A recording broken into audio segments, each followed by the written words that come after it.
આજે આપણે વાત કરવા જઈ રહ્યા છીએ કેટલાક ખૂબ જ મોટા ફેરફારો વિશે જે યુકેના વિઝા સિસ્ટમમાં આવવાના છે.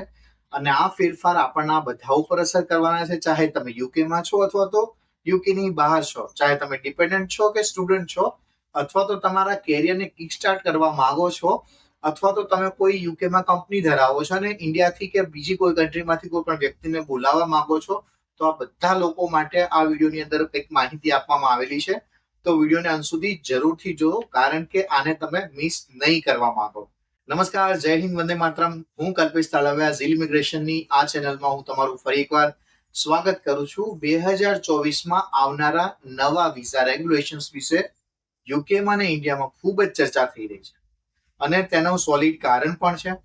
જો તમે ડિપેન્ડન્ટ છો, એટલે કે તમે સ્પાઉસ વિઝા હોલ્ડર અથવા તો ચાઇલ્ડ તમે યુકેમાં બોલાવવા માંગો છો અને તમારી પોતાની જગ્યાને સિક્યોર કરવી છે, તો થોડી મુશ્કેલી થઈ શકે છે. હવે નવા નિયમનો અર્થ એ થાય છે કે સ્પોન્સર માટે જે ઇન્કમ થ્રેશોલ્ડ છે એને કડક કરી રહ્યા છે. એટલે આના લીધે ઘણા બધા પરિવારને બહુ મોટી મુશ્કેલી થઈ રહી છે. કઈ રીતે તેને સમજીએ કે જે તમારી ઇન્કમ છે પહેલા જે હતી એ પછી ગવર્મેન્ટે નક્કી કર્યું કે જો તમે તમારા ડિપેન્ડન્ટને બોલાવવા માંગો છો તો તમારી ઇન્કમ જે છે એ વધારે બતાવવાની છે. હવે તમારો એક વખત કોઈ કંપની સાથે એગ્રીમેન્ટ થઈ ગયો છે, તો સ્વાભાવિક છે કે એ તમને સેલરી વધારીને ન આપે, એના કારણે તમે તમારા ફેમિલીને ના પણ બોલાવી શકો, તેવા પણ પ્રોબ્લેમ થાય છે. બીજી વાત કરીએ કે જો તમે બીજી કોઈ જોબ સર્ચ કરવા માંગો, તો પહેલેથી જ ઓલ ઓવર વર્લ્ડની અંદર જોબ માટેના ક્રાઇસિસ વધી રહ્યા છે. તો તેના કારણે જો તમે એક જોબ છોડીને હાઈ પોઝિશન પર જવા માંગો તો એ જોબ નહીં મળે, અને એના કારણે તમે ડિપેન્ડન્ટને નહીં બોલાવી શકો. એટલે આવા પ્રોબ્લેમ્સ પણ થઈ રહ્યા છે. હાલાકી એના ઉપર થોડોક હોલ્ડ મૂકી રાખવામાં આવે છે, હજી ફાઇનલાઇઝ નથી કર્યું, પણ સ્ટીલ અત્યારે કન્ફ્યુઝન લોકો માટે છે અને એ તમને મુશ્કેલી કરી શકશે.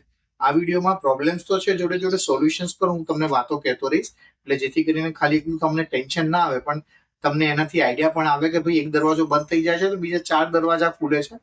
અને ગમે એમ કરીને આપણે તો વિદેશ જવાના એટલે જવાના છે. એટલે વિડીયોની અંદર આગળ બન્યા રહીએ. આપણે બીજી કેટેગરી માટે વાત કરીએ, તો સ્ટુડન્ટ વિઝા માટે જો તમે પ્લાન કરી રહ્યા હો તો તમારી રિક્વાયરમેન્ટ પણ થોડી બદલાઈ રહી છે. 2025ની અંદર જાન્યુઆરીમાં ફાઇનાન્શિયલ રિક્વાયરમેન્ટ વધારી રહી છે, અને તેનો પણ એક વિડીયો મેં બનાવ્યો છે ડિટેલ્સમાં, તો એ પણ તમે જોઈ શકશો. એટલે કે તમારે વધારે ફાઇનાન્સ પ્રૂફ બતાવવું પડશે. તમને એક્સ્ટ્રા ઇંગ્લિશ ટેસ્ટની પણ જરૂર પડી શકશે. તો ઘણા લોકો યુકેમાં અભ્યાસ કરવા માટે જઈ રહ્યા છે, તેને પ્રોબ્લેમ થઈ શકે છે.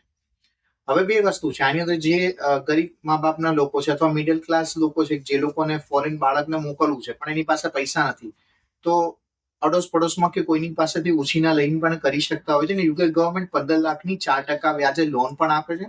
આનો વિડીયો પણ અમે યુટ્યુબ ચેનલ પર મૂકેલો છે, એનો પણ જોઈ શકો છો. અને જો લોન માટેની કોઈ પ્રોસેસ કરાવી હોય તો એમાં પણ અમે તમને હેલ્પ કરી શકીશું. ફોન પર નહીં કરી શકે, એના માટે તમારે રૂબરૂ આવવું પડશે. અને આ સિવાય બી ઘણા બધા રસ્તા છે જેના કારણે તમે વિદેશ જવાના તમારા સપનાને સાકાર કરી શકો. એટલે એઝ અ ગુજરાતી પૈસાનો પ્રોબ્લેમ કોઈને ના નડે, પણ જ્યાં ગુજરાતી પાછો પડતો હતો ત્યાં વાત આવે ઇંગ્લિશ. પણ હવે નાની ઉંમરના જે છોકરાઓ છે એને અત્યારે પહેલેથી જ આપણે ઇંગ્લિશ મીડિયમમાં મૂકવાનું ચાલુ કરી દીધું છે, એટલે એના કારણે એના ઇંગ્લિશ ખરેખર સારું થઈ રહ્યું છે.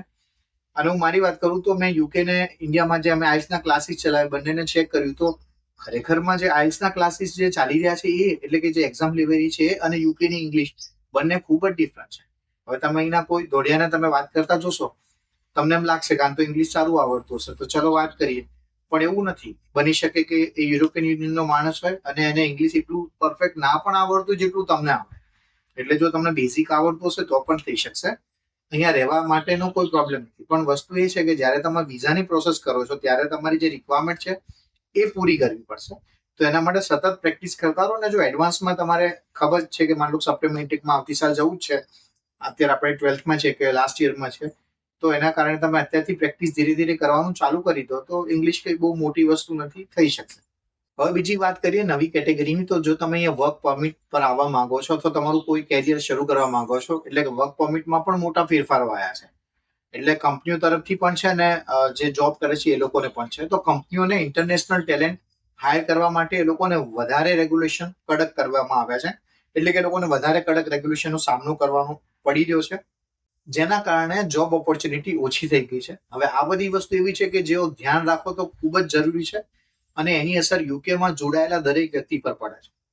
હવે યુકે ગવર્મેન્ટે કંપનીને એવું કીધું કે તમારે જો બહારથી કોઈ વ્યક્તિ લાવો છે તો તમારે આટલા આટલા રિક્વાયરમેન્ટ કમ્પ્લીટ કરવી પડશે. કારણ કારણ કે એ લોકો અહીંયા કેટલાય એવા બેકાર લોકો છે જેને પૈસા આપી રહ્યા છે, ઘરે બેસી રહે છે, લાઈક જોબ નથી એટલે એને ગવર્મેન્ટ બ્રિટિશ સિટીઝન છે એને પૈસા આપે છે કે ભાઈ તમે સેલરી નથી આવી રહી તમારી પાસે તો તમે ઘરે કઈ રીતે ચલાવશો, તો ઘર ચલાવવા માટે પૈસા આપે. તો ગવર્મેન્ટ એવું વિચારે કે અમે તો આની પર ખર્ચો કરીએ, આ બેસી રહી વ્યક્તિ અને આ વ્યક્તિને કામની જરૂર છે, તો કંપનીને એમનું કેવું એવું છે કે ભાઈ તમે પેલા લોકલ માર્કેટ સર્ચ કરો, લોકલ તમે પબ્લિક ગોતો, અહીંયા લોકો છે જ એવા કે તમારી જે નીડ છે એ તમને ફૂલફિલ થઈ શકે. એટલે ગવર્મેન્ટનો પોઈન્ટ ઓફ વ્યૂ આ છે. કંપનીનો પોઈન્ટ વ્યૂ એ હોય કે ભાઈ એને એક એવો પર્સન જોઈએ કે જે પૈસા જેટલી સેલરી આપે છે એટલું કામ આપી શકે. તો એક ગુજરાતી જ એક એવો વ્યક્તિ છે અથવા તો કોઈ પણ ઇન્ડિયન છે એ એવું વ્યક્તિ છે જે સેલેરી લેશે એથી વધારે કામ કરશે. મોટે ભાગે ગુજરાતીઓની આપણી એક ટેવ હોય છે કે કામ કરતા હોય પણ છતાં બી એ કંપનીના ઓનર હોય એ રીતે કામ કરતા હોય, બીકોઝ કે જેથી કરીને એ હેબિટ એનામાં ડેવલપ થાય અને ધીરે ધીરે કોમ્યુનિટીને આગળ વધી જાય. તમે જોવો છો કે ઘણા બધા ગુજરાતીઓ જે છે અત્યારે ખૂબ પૈસાવાળા થઈ ગયા છે, તો એ આ રીઝન છે. એટલે એટલું બધું ડરવાની જરૂર નથી, કારણ કે અહીંયા જે લોકો ફ્રીમાં પૈસા લઈ રહ્યા છે તો એ લોકોને કામ નથી જ કરવું. ગવર્મેન્ટ ગમે એટલી વખત એને જોબ માટે મોકલશે પણ એ લોકો સિલેક્ટ નહીં થાય એવા જવાબ આપશે. એટલે કંપનીને થોડી મહેનત કરવી પડશે, પણ જો તમે એક વખત સિલેક્ટ થઈ ગયા ને અહીં આવી ગયા તો પછી તો તમારે ચાંદી જ ચાંદી છે. એટલે એટલું બધું ટેન્શન ના કરો. એ જે નવો રૂલ્સ છે એટલો બધો પ્રોબ્લેમેટિક આમ નહીં બની શકે. તો હવે ચાલો સ્પેસિફિક ચેન્જીસને બ્રેકડાઉન કરીએ. તો ડિપેન્ડન્ટ વિઝા માટે નવા નિયમોનો અર્થ સ્પોન્સર માટેના તેમના પરિવારના સભ્યોને સાથે લાવવા માટેનો સૌથી વધારે ઇન્કમ બતાવી પડતી હોય છે એ છે. એ પણ એક મોટો ફેરફાર છે. એટલે ઘણા બધા લોકોને આ પ્રોબ્લેમ થઈ રહ્યો છે અને એના લીધે એ લોકો સંઘર્ષ પણ કરી રહ્યા છે. એટલે ઇવન સ્ટુડન્ટ વિઝામાં પણ ડિપેન્ડન્ટ બંધ કરી દીધા છે. અમુક કેટેગરીઝની અંદર જ ડિપેન્ડન્ટ માટેની એપ્લિકેશન્સ ચાલુ છે. તો ડિપેન્ડન્ટ માટે થોડોક પ્રોબ્લેમ છે પણ એ સમય જતા ચેન્જીસ થતો રહેશે. એટલે જેમ સ્ટુડન્ટની વાત કરી તો ઇન્ટરનેશનલ સ્ટુડન્ટે જે ટ્યુશન ફીમાં વધારો થાય, વિઝા રિક્વાયરમેન્ટ જે કડક બનાવે ઇંગ્લિશને, તો તમારે રહેવા માટેનો જે ખર્ચો છે ને એ વધારી દેવામાં આવશે કે તમારે XYZ એમાઉન્ટ જે છે, એમાઉન્ટ તમને 2025 નો એક વિડીયો બનાવેલો છે એમાં ડિટેલ્સ આપેલી છે, એ મુજબ તમારે એટલો થ્રેશહોલ્ડ વધારે બેંક બેલેન્સ શો કરવાનું રહેશે. તો એ પણ એક ચેલેન્જ છે, પણ એ કઈ બહુ મોટી વસ્તુ નથી. તો આ હતી student visa, visitor visa, work permit કે તમારી કંપનીઓ એને રિલેટેડ ઇન્ફોર્મેશન હતી. નવા વિડીયોઝ અમે મૂકતા રહીશું. પણ હા, જો તમે અત્યાર સુધી આ વિડીયો જોઈ રહ્યા છો એટલે મને આટલો બધો સાંભળ્યો તો હું પણ તમારા તરફથી કંઈક સાંભળવા ઈચ્છું છું. તો તમે બોલી તો નહીં શકો પણ તમે તમારા વિચારોને કોમેન્ટમાં લખી શકો છો. તમે કોમેન્ટમાં કોઈ પ્રશ્ન લખો અથવા તો આને રિલેટેડ તમે કંઈ જાણતા હોય તો તે પણ તમે એમાં લખો, જેથી કરીને લોકો એને વાંચશે અને તેના દ્વારા તેની માહિતીનો પોતે ઉપયોગ કરી શકશે. તો તમારા વિચારો શેર કરો અને આ વિડીયો હેલ્પફુલ લાગ્યો હોય તો મારા અન્ય ટોપિકને જોવા માટે તમે આ ચેનલને સબસ્ક્રાઇબ કરી લો. અને આ વિડીયો સારો લાગ્યો હોય અને જો તમે એવું વિચારતા હોય કે કોઈ વ્યક્તિ યુકે માટેની એપ્લિકેશન કરી રહ્યો છે તો આ વિડીયો તમે એને મોકલી દો. તમે વિડીયો મોકલવાથી બે વ્યક્તિની મદદ કરી શકશો. એક તો મારી, અમારી કંપનીની કે અમારી કંપનીની માહિતી તમે એના સુધી પહોંચાડી, અને બીજી એ વ્યક્તિની કે જે તમારા દિલમાં છે અને તમે જેને વિદેશ જવા માટે મોકલવા માટે તૈયાર છો તો તેને મોકલી દો, જેથી કરીને તેને આવી નવી અપડેટ મળતી રહે. તો મળીએ હવે પછીના નવા વિડીયોમાં. ત્યાં સુધી નમસ્કાર.